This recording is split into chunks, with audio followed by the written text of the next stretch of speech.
11 দলীয় নির্বাচনে জোটে না গিয়ে এককভাবে নির্বাচনের ঘোষণা দিয়েছে ইসলামী আন্দোলন বাংলাদেশ।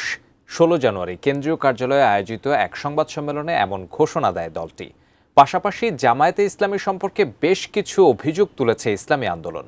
বিষয়টি নিয়ে তাৎক্ষণিক প্রতিক্রিয়া জানিয়ে নিজেদের অবস্থান স্পষ্ট করেছে জামায়াতে ইসলামী। বিস্তারিত জানাচ্ছেন শেখ ফরিদ। এখানে আমরা কাউকে ছোট করিনি বা কাউকে মর্যাদা নিয়ে আমরা হানিকর কোনো বক্তব্য আমরা দেইনি। ইসলামের আদর্শ থেকে সরে গেছে জামায়াতে ইসলামী এমন অভিযোগ দেখিয়ে জামায়াতের নেতৃত্বাধীন রাজনৈতিক ঐক্য থেকে বেরিয়ে আসার সিদ্ধান্ত নিয়েছে ইসলামী আন্দোলন বাংলাদেশ। 16 জানুয়ারি ইসলামী আন্দোলনের কেন্দ্রীয় কার্যালয়ে আয়োজিত সংবাদ সম্মেলনে এমন মন্তব্য করেছেন দলটির যুগ্ম মহাসচিব ও মুখপাত্র গাজী আতাউর রহমান। খ্রিস্টান সম্প্রদায়ের সঙ্গে জামায়াত আমিরের বৈঠক নিয়ে গাজী আতাউর রহমান জানান, জামায়াতে ইসলামী প্রচলিত আইনে দেশ পরিচালনার প্রতিশ্রুতি দিয়েছে, অথচ ইসলামী আন্দোলন শরিয়া অনুযায়ী রাষ্ট্র পরিচালনার লক্ষ্য নিয়ে রাজনীতি করে। এই অবস্থান তাদের সঙ্গে সরাসরি সাংঘর্ষিক।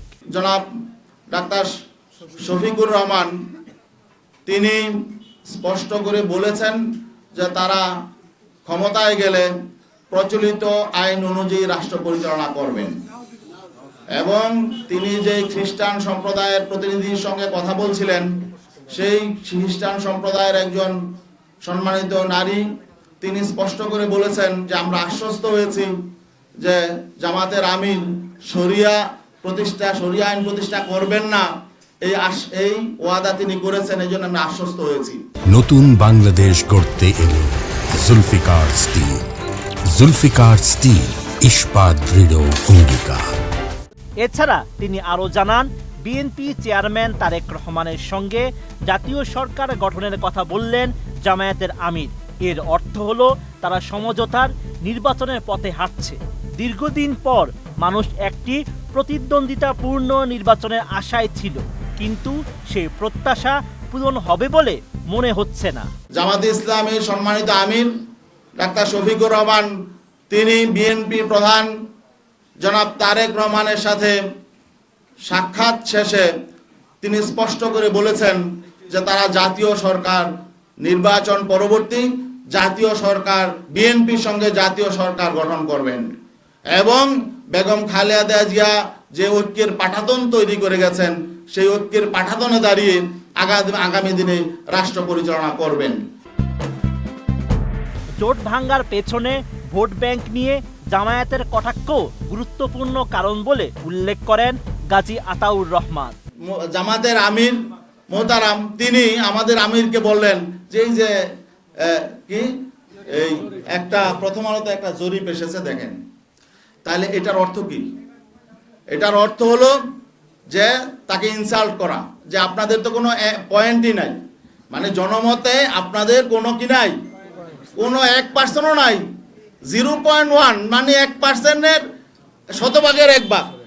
ইসলামী আন্দোলনের এমন অভিযোগে তাৎক্ষণিক প্রতিক্রিয়া জানিয়েছে বাংলাদেশ জামায়াতে ইসলামী। দলটির সহকারী সেক্রেটারি জেনারেল এহসানাল মাহবুব জুবায়ের গণমাধ্যমকে জানান, জামায়াত আদর্শচ্যুত হয়নি এবং কাউকে তুচ্ছ তাচ্ছিল্যও করেনি। এখানে আমরা কাউকে ছোট করিনি বা কাউকে মর্যাদা নিয়ে আমরা হানিকর কোনো বক্তব্য আমরা দেইনি। আমাদের প্রথম থেকে এটা নীতি ছিল। বিএনপি চেয়ারম্যান তারেক রহমানের সঙ্গে সাক্ষাৎ প্রসঙ্গে তিনি বলেন, বেগম খালেদা জিয়ার মৃত্যুর পর সহানুভূতি জানাতেই ওই সাক্ষাৎ হয়েছিল, সেখানে জাতীয় সরকার গঠন বা এ ধরনের কোনো আলোচনা হয়নি। বেগম খালেদা জিয়ার মৃত্যুর পরে আমরা সহানুভূতি জানানোর জন্য জনাব তারেক রহমানের সাথে আমরা যাই, অন্য দলও গিয়েছেন, আমরাও গিয়েছি।